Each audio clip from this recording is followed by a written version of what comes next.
La Voz de América presenta.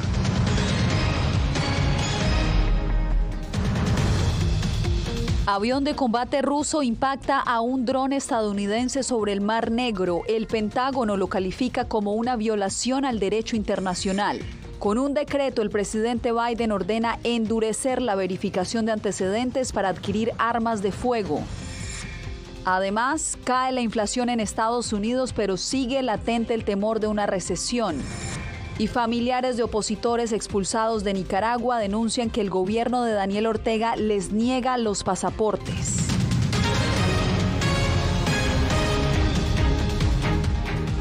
¿Qué tal? Les doy la bienvenida a El Mundo al Día. Soy Yasmín López. Estados Unidos condenó fuertemente las acciones de los pilotos rusos que impactaron a un avión estadounidense no tripulado que sobrevolaba aguas internacionales del Mar Negro. La acción que obligó el descenso del dron fue calificada por el Pentágono como un acto temerario. Celia Mendoza, ¿cuál es la versión oficial aquí en Estados Unidos? Yasmín, por medio de un comunicado, la Fuerza Aérea de los Estados Unidos confirmó que uno de sus drones fue destruido completamente después de haber sido impactado por uno de dos aviones rusos Su-27. El vocero del Departamento de Estado, Ned Price, describió este incidente como una flagrante violación a la ley internacional y esto llevó a que se citara al embajador de Rusia. Mientras tanto, en Moscú, ya la embajadora de los Estados Unidos ha enviado un fuerte mensaje al Ministerio de Relaciones Exteriores de Rusia, dijo Price. Por su parte, el Pentágono agregó: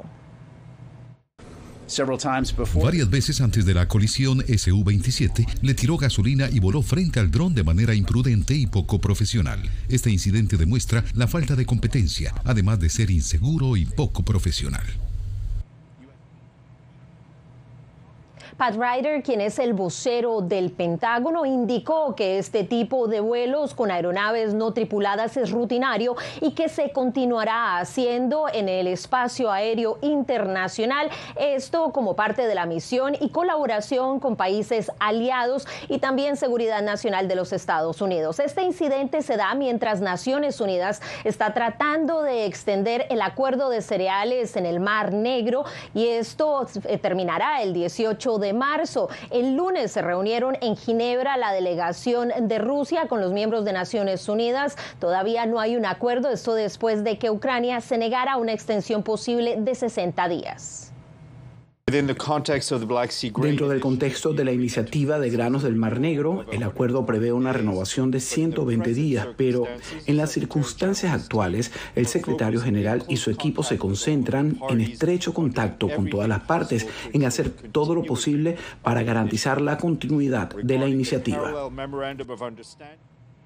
Estas negociaciones están siendo lideradas por la costarricense Rebecca Greenspan. Yasmín.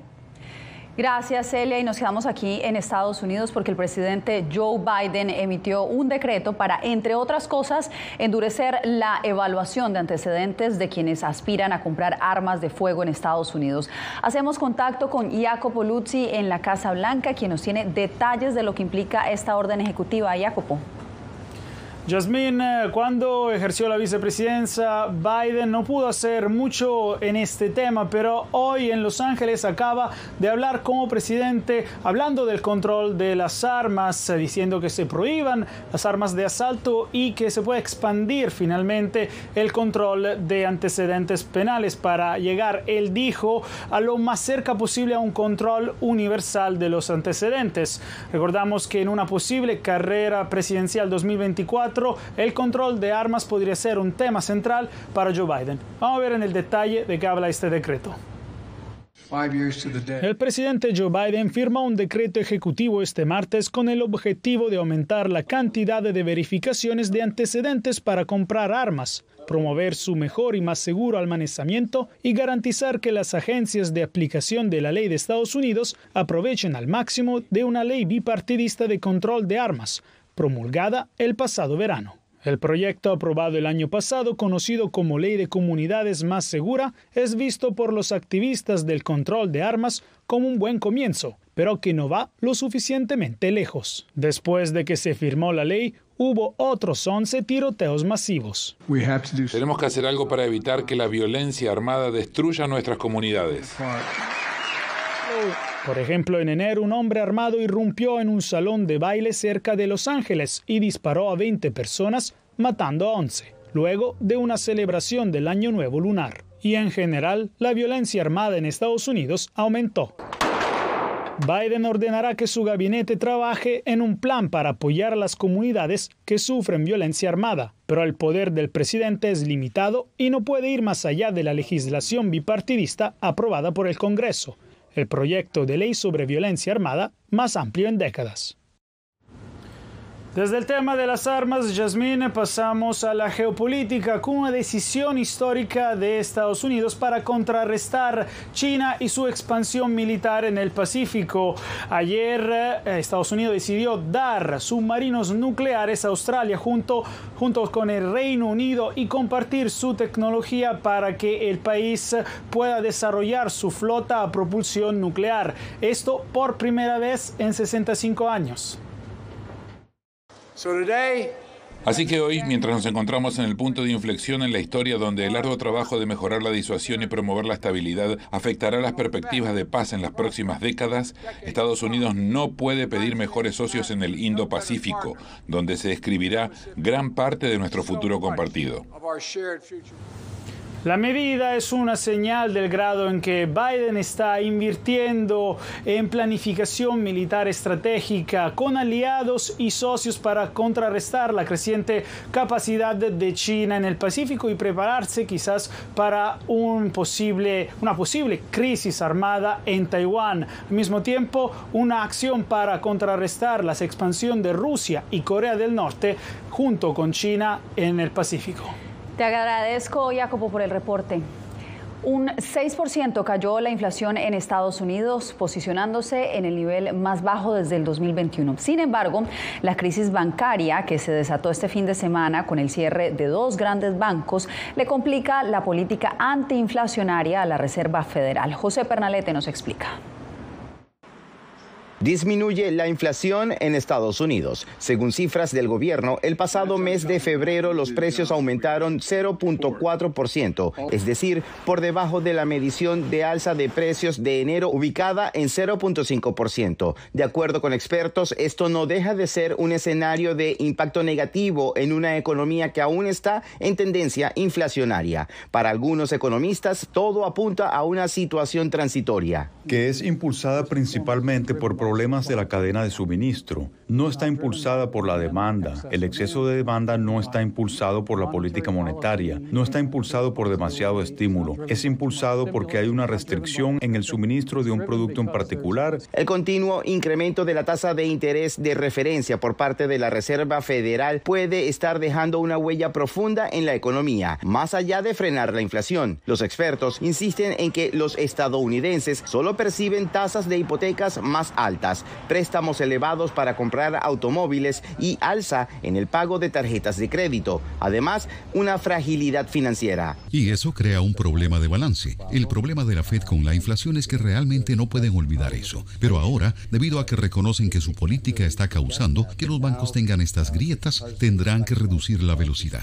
La quiebra del Silicon Valley Bank conllevó a un clima de inestabilidad bursátil a nivel mundial. El Departamento de Justicia de Estados Unidos inició una investigación al respecto, según New York Times. José Pernalete, Voz de América.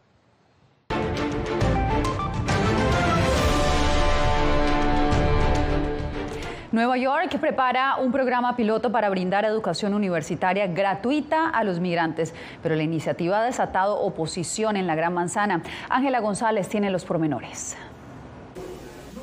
La Alcaldía de Nueva York, a través de su Oficina de Operaciones de Solicitantes de Asilo, proveerá clases universitarias a una centena de migrantes en la Universidad de Sullivan County y en The Center for Discovery.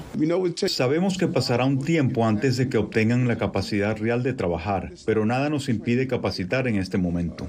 Algunos migrantes ya se están preparando con clases de inglés, aprovechando así el tiempo que tienen que esperar por sus permisos de trabajo. Sí, nos están ayudando con 3 días a la semana en clases de inglés, pero pues como apenas estamos empezando, pues se nos ha hecho un poco difícil.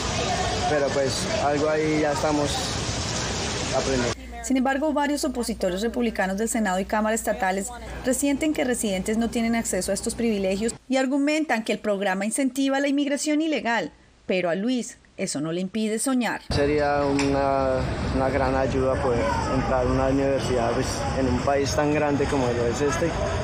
Entonces, pues, sería muy bueno que la universidad sea gratis para nosotros. El costo de la matrícula y hospedaje en la Universidad de Sullivan es de aproximadamente $12,000 por estudiantes y se prevé que el programa inicie en el otoño. Ángela González, Voz de América, Nueva York. Pasamos con información de Nicaragua, donde denuncian que el gobierno le está negando el derecho a un pasaporte a los familiares de los opositores expulsados a Estados Unidos. Donaldo Hernández nos tiene el informe. A un mes de la expatriación de 222 opositores hacia Estados Unidos, organismos de derechos humanos denuncian que la Dirección de Migración de Nicaragua ha tomado represalias contra los familiares que aún permanecen en el país centroamericano y que tienen el anhelo de viajar para reunirse con sus parientes. Han sido víctimas de este tipo de represión en donde se les niega sus documentos como pasaporte, cédulas de identidad. La excarcelada política Yarixa Mairena, quien dirige la Unión de Presas y Presos Políticos, advierte que incluso decenas de niños han sido impedidos de viajar a Estados Unidos para reunirse con sus padres. No pueden movilizarse libremente, que están siendo perseguidos y criminalizados por ser hijos de opositores. Por medio de un correo electrónico, La Voz de América solicitó una entrevista a las autoridades nicaragüenses. Sin embargo, la vicepresidenta Rosario Murillo se limitó a responder lo siguiente. Gracias por su interés. Abrazos. El abogado Braulio Abarca explica que la negativa de las autoridades de la Dirección de Migración no tiene fundamento legal.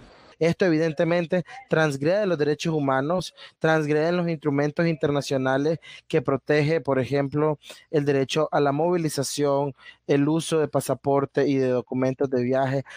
Mientras, los opositores expatriados piden a la comunidad internacional presionar al gobierno de Nicaragua para lograr reunificarse con sus familiares. Donaldo Hernández, Voz de América. Antes de la pausa, los invito a ver el más reciente reporte especial de La Voz de América, Puerto Rico, un sueño latino en Estados Unidos. Exploramos el contexto histórico, político y cultural de la isla bajo su condición de Estado libre asociado de Estados Unidos. Ustedes lo pueden encontrar en todas nuestras plataformas digitales.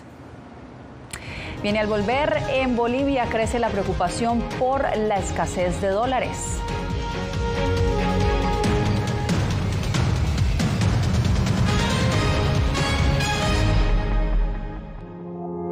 Puertorriqueños somos unos animales raros porque tenemos esta ciudadanía americana. Llegamos a Estados Unidos y nos damos cuenta que somos diferentes. Sí, tenemos un pasaporte americano, pero nuestra idiosincrasia no lo es. Si queremos hacer un mejor Puerto Rico, que es lo que buscamos nosotros, tenemos que ganarnos el respeto y la confianza de todos los sectores del país.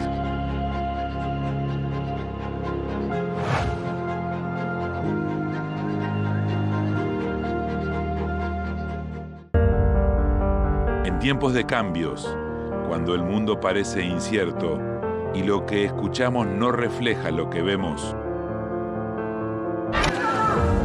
buscamos la verdad. A través de la pantalla de la... Cuando nos cuentan solo una parte de la historia, perdemos la confianza. En momentos de crisis, nuestros sueños, esperanzas y deseos de un mejor mañana dependen de una prensa libre. En La Voz de América te traemos las historias que la gente se arriesga a ver. Conectamos el mundo y lo unimos con la verdad.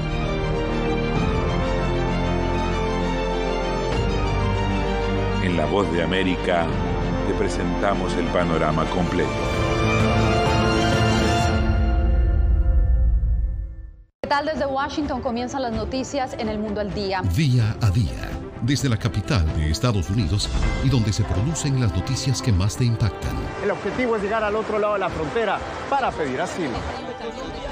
La Voz de América te conecta con El Mundo al Día, los hechos más allá de la noticia, para que tomes decisiones bien informadas, en el lenguaje que quieres donde quieras y como prefieras. Conéctate con El Mundo al Día.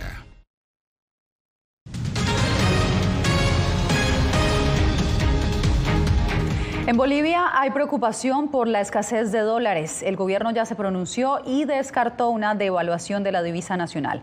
Fabiola Chambi nos informa. En los últimos días, numerosos bolivianos formaron largas filas con la meta de comprar dólares y se quejaron de que entidades financieras restringieran ciertas transacciones.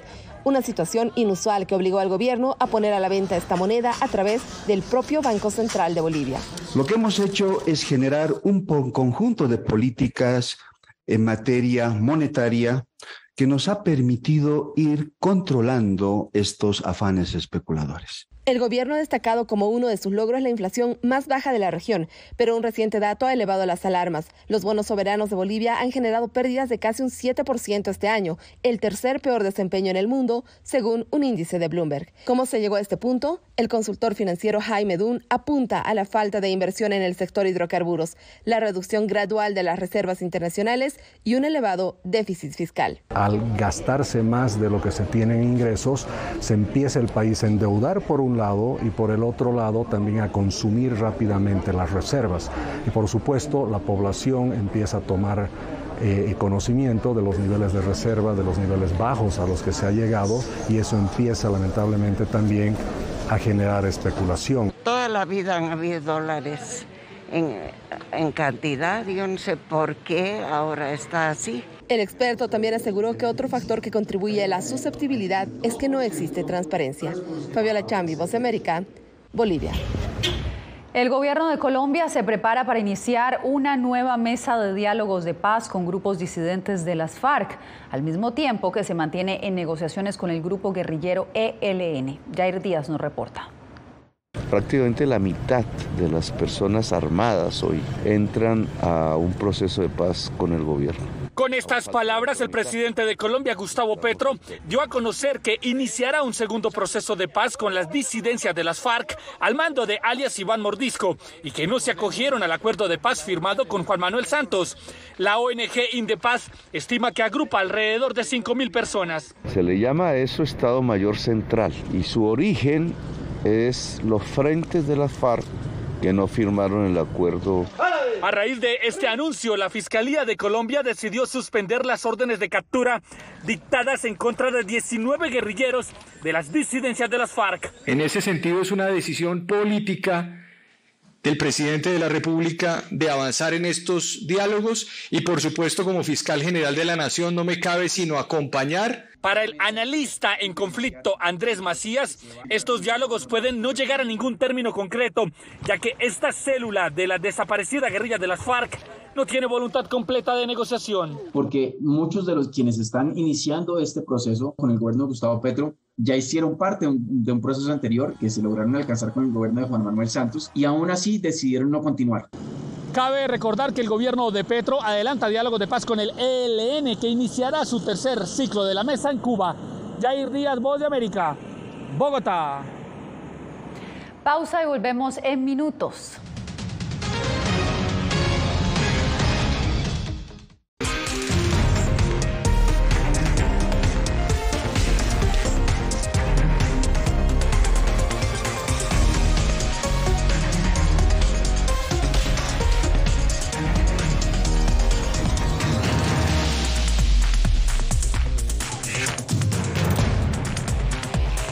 Venezuela 360, cada semana por La Voz de América. ¿Qué tal? Desde Washington comienzan las noticias en El Mundo al Día. Día a día, desde la capital de Estados Unidos y donde se producen las noticias que más te impactan. El objetivo es llegar al otro lado de la frontera para pedir asilo. La Voz de América te conecta con El Mundo al Día, los hechos más allá de la noticia, para que tomes decisiones bien informadas, en el lenguaje que quieres, donde quieras y como prefieras. Conéctate con El Mundo al Día. En tiempos de cambios, cuando el mundo parece incierto y lo que escuchamos no refleja lo que vemos, buscamos la verdad. A través de la pantalla de la... Cuando nos cuentan solo una parte de la historia, perdemos la confianza. momentos de crisis, nuestros sueños, esperanzas y deseos de un mejor mañana dependen de una prensa libre. En La Voz de América te traemos las historias que la gente se arriesga a ver. Conectamos el mundo y lo unimos con la verdad.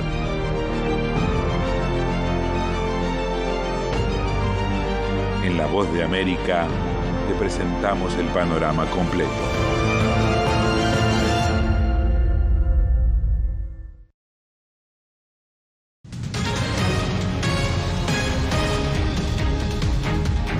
El comienzo de una tormenta invernal con fuertes nevadas provocó este martes el cierre de cientos de escuelas, la cancelación de unos 400 vuelos desde y hacia y al interior de Estados Unidos. Además, decenas de miles de viviendas sufrieron cortes de energía en varias zonas del noreste del país. La trayectoria de la tormenta incluyó partes de Nueva Inglaterra, el norte del estado de Nueva York, el noreste de Pensilvania y el norte de Nueva Jersey. En Texas, un hombre interpuso una demanda contra 3 mujeres a las que acusa de ayudar a abortar a su expareja. La historia la tiene Laura Sepúlveda. En desafío a las leyes, las acusadas Jackie Noyola y Amy Carpenter ayudaron a Britney Silva a asesinar al hijo por nacer de la señora Silva con píldoras abortivas obtenidas ilegalmente. Así recita el texto de la demanda presentada por un hombre contra 3 mujeres que ayudaron a su ex esposa a abortar en Texas, un estado altamente restrictivo para este procedimiento médico. En este caso vemos que un padre siente que debería haber tenido algún derecho y porque su hijo fue asesinado en el útero con el tráfico ilegal de drogas para inducir el aborto, está demandando por homicidio culposo. Y según la ley de Texas, veremos qué sucede, pero podría tener un buen caso. Marcus Silva, el demandante, se divorció de Britney en febrero de 2023. Un tercer hijo venía en camino, el cual habría sido abortado en julio de 2022, fecha para la que ya se había impuesto normatividad restrictiva en Texas después de que la Corte Suprema reversara la decisión del caso Roe versus Wade. Eso podría desatar, ¿no? Y ahora sí que darle valentía a otras exparejas a hacer algo similar. Mensajes de texto fueron las pruebas aportadas en la demanda. En ellos se lee: por lo que he leído y según mi último periodo, todavía estoy en la ventana en la que puedo usar las pastillas. Lo puedes hacer en casa, podemos tomarnos el día libre y lo hacemos en mi casa si quieres, en algún momento cuando las tengas. Y actualmente, leyes actuales permiten que una persona, sea quien sea, demande a quien te ayude a abortar en Texas. Leyes que también pueden hallar culpable a cualquier persona que hubiera tenido competencia en dicho procedimiento, desde la que apoya a la madre que lo busca hasta la que facilita los medios y en caso de encontrarse en otro estado, de ser hallada culpable, puede ser solicitada en extradición para que responda legalmente en el estado de la estrella solitaria. Este caso hasta ahora se inicia, por lo que su futuro es incierto. Laura Sepúlveda, Voz de América, Austin, Texas. Los efectos de la guerra en Ucrania se están extendiendo más allá de Moscú y Kiev. El fenómeno puede estar afectando no solo a las personas, sino también a la vida silvestre.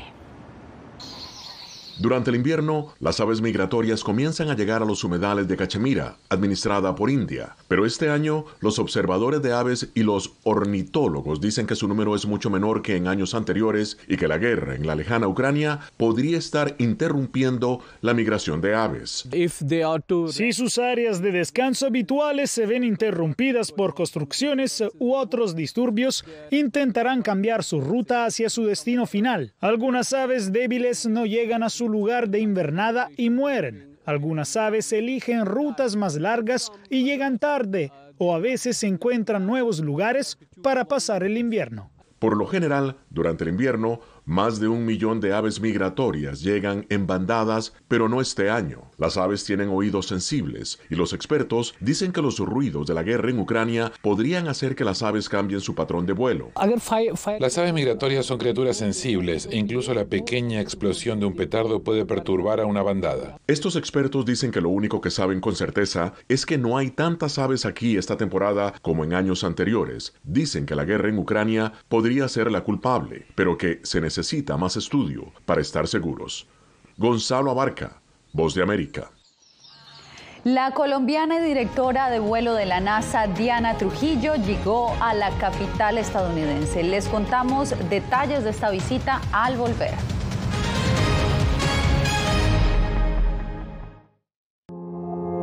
puertorriqueños somos unos animales raros porque tenemos esta ciudadanía americana. Llegamos a Estados Unidos y nos damos cuenta que somos diferentes. Sí, tenemos un pasaporte americano, pero nuestra idiosincrasia no lo es. Si queremos hacer un mejor Puerto Rico, que es lo que buscamos nosotros, tenemos que ganarnos el respeto y la confianza de todos los sectores del país.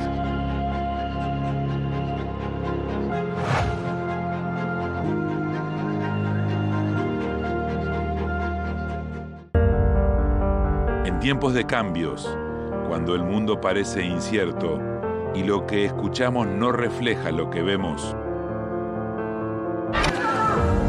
buscamos la verdad. A través de la pantalla de la... Cuando nos cuentan solo una parte de la historia, perdemos la confianza. En momentos de crisis, nuestros sueños, esperanzas y deseos de un mejor mañana dependen de una prensa libre. En La Voz de América te traemos las historias que la gente se arriesga a ver. Conectamos el mundo y lo unimos con la verdad.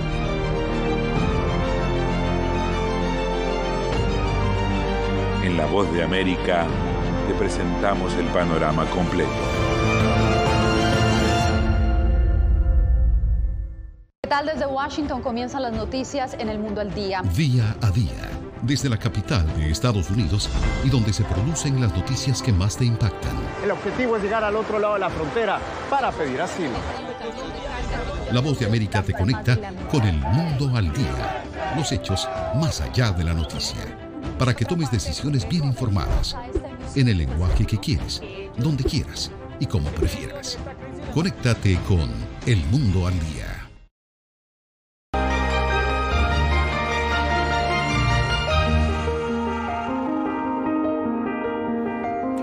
La ingeniera aeroespacial colombiana Diana Trujillo visitó una escuela bilingüe en Maryland, Estados Unidos. Allí se encontró con niños de la comunidad latina. Diva Lizette Cash nos cuenta a qué se debe esta visita. Luego de su exitosa tarea como jefa de la misión Curiosity, que aterrizó en Marte en 2012, y tras dirigir la operación Mars 2020, que posó el rover Perseverance en Marte, Diana Trujillo decidió hablar sobre el espacio con los niños de una escuela primaria en Maryland. De las posibilidades de que ellos también puedan ser astronautas, científicos, ingenieros con el resto de nosotros para que podamos avanzar la ciencia en la Luna, en Marte y más allá. Con cartillas y caja de instrucciones, la directora de vuelo de la Administración Nacional de Aeronáutica y el Espacio, NASA, asegura que el tiempo en familia y la interacción que generalmente conservan los niños hispanos con todos sus parientes son incentivos para el espíritu investigativo de los pequeños. Cuando la abuelita viene y le pregunta a uno, mija, ¿usted entiende lo que está haciendo? Así que como latinos yo pienso que la familia, el soporte que tenemos de nuestra familia con la educación, nuestra familia en el diario vivir, nos ayudan a preguntarnos cosas que no se nos han ocurrido anteriormente. La visita transcurrió en español y es parte de un programa de la NASA. Porque es la segunda lengua del país y porque también la comunidad hispana es una de las que está creciendo más rápido en este país. Esta latina, que supervisará una nueva misión a la Luna, quiere compartir su trabajo y literalmente el espacio, un lugar que según ella no es solo para adultos. El espacio no es un lugar específico para ciertas personas o para los adultos nomás. El espacio es algo que inspira y que nos hace pensar más allá.